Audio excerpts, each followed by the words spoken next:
ನಮ್ಮ ಕೊನೆಯ ವಿಭಾಗ ಈಗ ಕಾರ್ಯಕ್ರಮದ ಪ್ರಾರಂಭದಲ್ಲೇ ನೀವು ನಮ್ಗೆ ಹೇಳ್ತಿದ್ರಿ ಪದ್ಮಪಾದಕ ಯೋಗ ಒಂದು ವ್ರತಾಚರಣೆ ಹೇಗ್ ಮಾಡಬೇಕು ಮನೆಯಲ್ಲಿ ನಾವೆಲ್ಲ ಸುಮಂಗಲಿಯರು ಅಂತ. ಜೊತೆಗೆ ಶ್ರೀ ರೇಣುಕಾಚಾರ್ಯರ ಒಂದು ಜಯಂತಿ ಕೂಡ ಇನ್ನೇನು ಹತ್ರ ಬರ್ತಿದೆ. ಹಾಗೆ ನಮ್ಮ ಮನೆಯಲ್ಲೇ ಇಂದಿನಿಂದ ನಾವು ಹೇಗೆ ಪೂಜಾ ಸಿದ್ಧತೆಯನ್ನ ಮಾಡ್ಕೊಬೇಕು ತಿಳಿಸ್ಕೊಡ್ತೀನಿ ಅಂತಿದ್ರಿ, ತಿಳಿಸ್ತೀರಾ? ಖಂಡಿತಮ್ಮ. ನೋಡಿ, ಪದ್ಮಪಾದಕ ಯೋಗ ಅಂತಕ್ಕಂಥದ್ದು ಯೋಗ ವರ್ಷ ಅಂತಕ್ಕಂಥ ವಿಚಾರದಲ್ಲಿ ಪದ್ಮಕ ಯೋಗ ವರ್ಷ ಅಂತ ಕರಿತೀವಿ.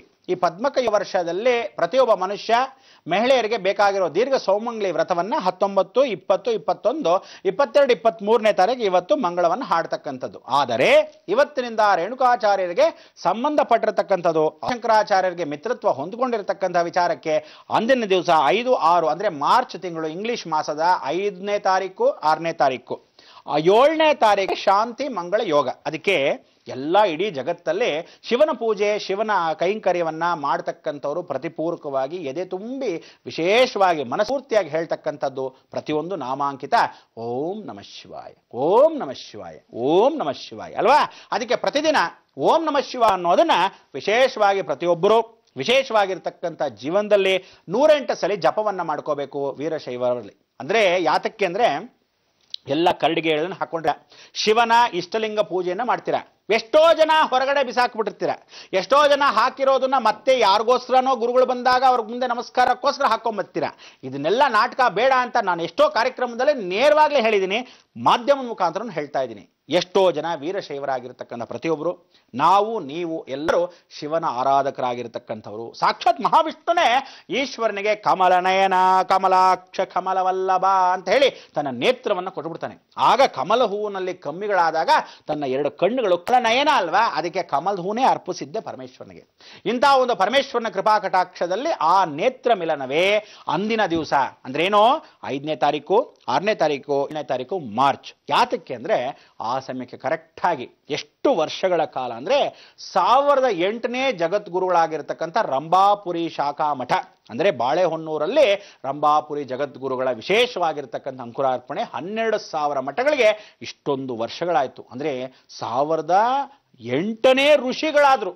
ಎಷ್ಟು ಒಂದು ವೈಜ್ಞಾನಿಕವಾಗಿರ್ತಕ್ಕಂಥ ಎಷ್ಟು ವೃದ್ಧದಲ್ಲಿ ಅವರ ಒಂದು ಅನುಭವದಲ್ಲಿ ಇಡೀ ಜಗತ್ ಸಾಧನೆಯಲ್ಲಿ ಆ ಜಗದ್ಗುರು ರೇಣುಕಾಚಾರ್ಯರ ಹುಟ್ಟುಹಬ್ಬವನ್ನು ಆಚರಿಸ್ತಾ ಇದ್ದಾಗ ಸ್ವತಃ ನಾವು ಅಲ್ಲೇ ಇರ್ತೀವಿ. ಯಾಕೆಂದ್ರೆ ಶಂಕರಾಚಾರ್ಯರು ಕೊಟ್ಟಿರ್ತಕ್ಕಂಥ ಈಶ್ವರನ್ನ ಸ್ಫಟಿಕ ಪೂಜೆಯನ್ನ ಅಂದಿನ ದಿವಸ ಚೌಡೇಶ್ವರಿ ಆ ಕ್ಷೇತ್ರದಲ್ಲಿ ಬಾಳೆಹೊನ್ನೂರಲ್ಲಿರ್ತಕ್ಕಂಥ ಚೌಡೇಶ್ವರಿನೇ ಸ್ವತಃ ಗ್ರಾಮ ದೇವತೆ. ಇವತ್ತು ಬಾಳೆಹೊನ್ನೂರು ಜಗದ್ಗುರುಗಳು ಅವಳು ನಮಸ್ಕಾರ ಮಾಡದೆ ಹೊರಗಡೆ ಹೋಗಲ್ಲ. ಆಂಜನೇಯನ ಕೈಂಕರ್ಯ ಅಂದ್ರೆ ಶಕ್ತಿಯನ್ನ ಕೊಡ್ತಕ್ಕಂಥ ಆಂಜನೇಯನು.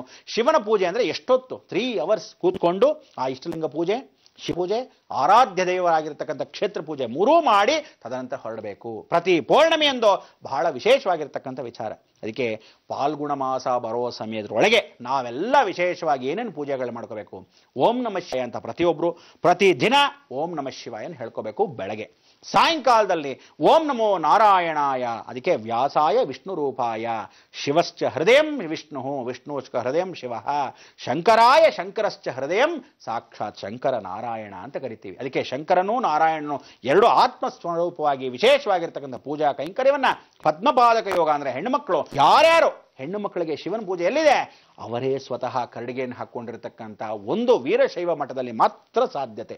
ಅದಕ್ಕೆ ನೀವೆಲ್ಲ ಓಂ ನಮಃ ಶಿವಾಯ ಅಂತ ಇಷ್ಟಲಿಂಗ ಪೂಜೆಯನ್ನು ಬಹಳ ಚೆನ್ನಾಗಿ ಮಾಡಿ. ಶಕ್ತಿ ತುಂಬ್ತಾ ಹೋಗುತ್ತೆ. ಶಿವನ ಶಕ್ತಿಗೆ ಶಕ್ತಿ ಮೀರಿದ ಹೆಚ್ಚು ಶಿವನಿಗೆ ಪೂಜೆ ಮಾಡ್ತಾ ಇದ್ರೆ ಶಿವನಿಲ್ಲದೆ ಶಕ್ತಿ ಇಲ್ಲ, ಶಕ್ತಿ ಇಲ್ಲದೆ ಶಿವನಿಲ್ಲ. ಹೆಣ್ಮಕ್ಳೆಲ್ಲ ಶಕ್ತಿನೇ. ಇವತ್ತಿನ ದಿವಸ ಭಾರತ ದೇಶದ ಸಂರಕ್ಷಣೆ ವಿಶೇಷವಾದ ಕೈಂಕರ್ಯ. ಓಂ ನಮೋ ನಾರಾಯಣಾಯ ಅಂದ್ರೆ ಇವತ್ತಿನ ದಿವಸದಿಂದ ಕರೆಕ್ಟ್ ಆಗಿ 5ನೇ ತಾರೀಕು ಮಾರ್ಚ್ ಅಷ್ಟೊತ್ತಿಗೆ ಶಂಕರಾಚಾರ್ಯರು ಕಾಶಿಗೆ ಹೊರಡೋ ಸಮಯ. ಅಂದ್ರೇನು, ಕೇದಾರಲ್ಲಿ ಹಿಮಾಲಯದಲ್ಲಿ ಸಾಕ್ಷಾತ್ ಬದ್ರಿನಾರಾಯಣ ಪ್ರತಿಷ್ಠಾಪನೆ ಮಾಡಿ ಹಿಮದಲ್ಲಿ ಸೇರೋ ಸಮಯ. ನೋಡಿ, ರೇಣುಕಾಚಾರ್ಯರು ಲಿಂಗ ಐಕ್ಯವಾಗೋ ಸಮಯ. ಅದೇ ಸಮಯದಲ್ಲಿ ಆ ಒಂದು ಜಗದ್ಗುರುಗಳು ವಿಶೇಷವಾಗಿ ಶಿವನಿಂದ ದರ್ಶನವನ್ನು ಕೊಟ್ಟರೋ ಹುಟ್ಟುದಬ್ಬದ ಜಗದ್ಗುರು ರೇಣುಕಾಚಾರ್ಯರ ಸಮಯ. ಅದೇ ಸಮಯಕ್ಕೆ ಆದಿಶಂಕರಾಚಾರ್ಯರು ಮಿತ್ರತ್ವವನ್ನ ತುಂಗಾಭದ್ರ ಮಧ್ಯದಲ್ಲಿ ಸಂಗಮವಾಗಿದ್ದ ಮಿತ್ರತ್ವವನ್ನ ವಿಶೇಷವಾಗಿ ಕೇದಾರಲ್ಲಿ ದಾಟಿ ಹಿಮದಲ್ಲಿ ಅಂತ ಒಂದು ಹಿಮದಲ್ಲಿ ನಾರಾಯಣವನ್ನ ಶ್ರೀಚಕ್ರ ಪ್ರತಿಷ್ಠಾಪನೆ ಜೊತೆಗೆ ಸುದರ್ಶನ ಚಕ್ರ ಪ್ರತಿಷ್ಠಾಪನೆ ಮಾಡಿದ್ರು. ಬದ್ರಿನಾರಾಯಣ ಅಂತ ಇವತ್ತಿಗೂ ಫೇಮಸ್ಸು. ಅದಾದ್ಮೇಲೆ ಹಿಮದಲ್ಲಿ ಸೇರ್ಬಿಡ್ತಾರೆ. ಅಂದ್ರೆ ಕೈಲಾಸಕ್ಕೆ ಹೊರಡ್ತಾ ಇದ್ದೀನಿ ಅಂತ ಶಂಕರಾಚಾರ್ಯ ಸ್ವತಃ ಹೊರಟು ಬಿಡೋ ಸಮಯ ಆ ಸಮಯ. ಅದಕ್ಕೆ ಸಾಯಂಕಾಲದಲ್ಲಿ ಬದ್ರಿನಾರಾಯಣ ಪ್ರತಿಷ್ಠಾಪನೆ ಮಾಡೋದ್ರಿಂದ ನೀವೆಲ್ಲ ಸಾಯಂಕಾಲ ಏನು ಹೇಳಬೇಕು, ಓಂ ನಮೋ ನಾರಾಯಣಾಯ ಬೆಳಗ್ಗೆ ಹೊತ್ತು ಓಂ ನಮಃ ಶಿವಾಯ 108 ಪ್ರತಿದಿನ ಇದನ್ನ ಹೇಳಿ ಎಲ್ಲೇ ಕೂತಿರ್ಲಿ, ಹೇಗೆ ಮಾಡಲಿ, ಜಗತ್ತಲ್ಲಿ ವಿಶೇಷವಾಗಿರ್ತಕ್ಕಂಥ ಪ್ರತಿಯೊಬ್ಬ ಮನುಷ್ಯ ಬದುಕಬೇಕಾ ಸಾಯಬೇಕಾ ಅಂದ್ರೆ ಇನ್ನೇನು ಕೇವಲ 7 ದಿನ ಸಪ್ತಮಾತ್ರಿಕಾ ದಿನ ಅಂತ ಕರಿತೀವಿ. ಇಷ್ಟು ದಿವಸಗಳಲ್ಲಿ ಅನುಗ್ರಹ ಸಿದ್ಧಿಯನ್ನ ನೀವು ಆ ಕೊನೆ ದಿನಾಂಕಗಳ ರಸೀದಿಗಳ ಪಡಿತಕ್ಕಂಥ ಕೊನೆಯ ಸಮಯ. ಅದಾದಮೇಲೆ ಬೇರೆ ಊರಿಂದ, ವಿದೇಶದಿಂದ, ಬೇರೆ ರಾಜ್ಯದಿಂದ ಬಂದವರಿಗೆ ಮಾತ್ರ ರಸೀದಿ ಅನುಕೂಲವನ್ನ 1ನೇ ತಾರೀಕಿಂದ 19ನೇ ತಾರೀಕುವರೆಗೂ ಮಾತ್ರ ಲಭ್ಯ. ಅದೇ ಕ್ಷೇತ್ರದಲ್ಲಿ, ನಮ್ಮ ದೇವಸ್ಥಾನದಲ್ಲಿ, ನಮ್ಮ ಆಶ್ರಮದಲ್ಲಿ. ಅದಾದ ಮೇಲೆ ಪ್ರಳಯ ರುದ್ರ ಶನೇಶ್ವರ ಮಹಾಯಾಗದಲ್ಲಿ ಅಂದಿನ ಕಾಲದಿಂದ ಇಂದಿನ ಕಾಲದವರೆಗೂ ಲೋಕಕ್ಕೋಸ್ಕರ ಮಾಡ್ತಾ ಇರೋ ಕಲಿಯುಗದ ಕೊನೆಯಾಗ ನಮ್ಮ ಧರ್ಮಯಾಗ, ನಮ್ಮ ಸಂಸ್ಥೆಯ ಸುಯೋಗ. ಇದಕ್ಕೆ ನಾವು ಜಗತ್ತಲ್ಲಿ ಪ್ರತಿಯೊಬ್ಬ ಮನುಷ್ಯ ಇದ್ದೇ ಇದ್ದಾನೆ. ಭಗವಂತ ಅಂದಿಗೂ ಇದ್ದಾನೆ, ಇಂದಿಗೂ ಇದ್ದಾನೆ, ಎಂದೆಂದಿಗೂ ನಮ್ಮ ರಕ್ಷಣೆಯಲ್ಲಿ ಇರ್ತಾನೆ. ಆದರೆ ನಂಬಿದವನಿಗೆ ದೇವರು, ನಂಬದಿದ್ದವನಿಗೆ ಶೂನ್ಯ. ಆ ಶೂನ್ಯದಲ್ಲಿ ಕಳೆದೋಗ್ತೀರಾ. ಇಡೀ ಜಗತ್ತು ಪ್ರಕೃತಿಯ ಲಯವಾಗೋ ಸಮಯದಲ್ಲಿ ಕಾಪಾಡಕ್ಕೆ ದೋಣಿಯನ್ನು ಎತ್ಕೊಂಡ್ ಬರ್ತಾ ಇದ್ದೀವಿ. ಆ ದೋಣಿಯಲ್ಲಿ ಕೂತ್ಕೊಳ್ಳೋ ಜವಾಬ್ದಾರಿ ನಿಮ್ಮದು, ಹೇಳೋ ಕರ್ಮಯೋಗ ನಮ್ಮದು, ಸುಯೋಗ ನಿಮ್ಮದು. ಆದ್ರಿಂದ ಲೋಕವೆಲ್ಲ ರಕ್ಷಣೆ ಮಾಡಕ್ಕೆ ನೀವು ಎಂದು ಪಣ ತೊಟ್ಟು ನಿಂತಿರತಕ್ಕಂಥ ಈ ಲೋಕ ಕಾರ್ಯಕ್ಕೆ ಎಂದೆಂದು ಏನ್ ಹೇಳಬೇಕು? ಲೋಕ ಸಮಸ್ತ ಸುಖಿನೋ ಭವಂತು, ಸನ್ಮಂಗಳಾನಿ ಭವಂತು. ಗುರುಜಿ, ನೀವು ಹೇಳಿದ್ರಿ ಇನ್ಮುಂದೆ ಪ್ರತಿದಿನವೂ 108 ಬಾರಿ ಅಷ್ಟಾಕ್ಷರಿ ಪಂಚಾಕ್ಷರಿಯನ್ನ ಜಪಿಸಿದ್ರೆ ಜಗತ್ ಸಾಧನೆ ಮಾಡಿದಂತಾಗತ್ತೆ ಅಂತ. ಹಾಗೆ ಕರ್ಮವನ್ನ ಕಟ್ಕೊಳ್ಳಕ್ಕೆ ನೀವು ಸಿದ್ಧರಾಗಿರ್ಬೇಡಿ, ಕಳ್ಕೊಳ್ಳಿ ಅಂತ ಹೇಳ್ತಾ ಇದ್ದೀರಾ. ನಿಮ್ಮ ಆಶ್ರಮಕ್ಕೆ ಆಹ್ವಾನವನ್ನ ಇತ್ತಿದ್ದೀರಾ. ನಮ್ಮ ಈ ಕಾರ್ಯಕ್ರಮಕ್ಕೆ ಆಗಮಿಸಿ ಇಷ್ಟೆಲ್ಲ ಒಳ್ಳೆಯ ಮಾಹಿತಿಯನ್ನ ಎಂದಿನಂತೆ ನಮ್ಮ ಸಮಸ್ತ ವೀಕ್ಷಕರಿಗೆ ನೀಡಿದ್ದಕ್ಕಾಗಿ ಧನ್ಯವಾದಗಳು.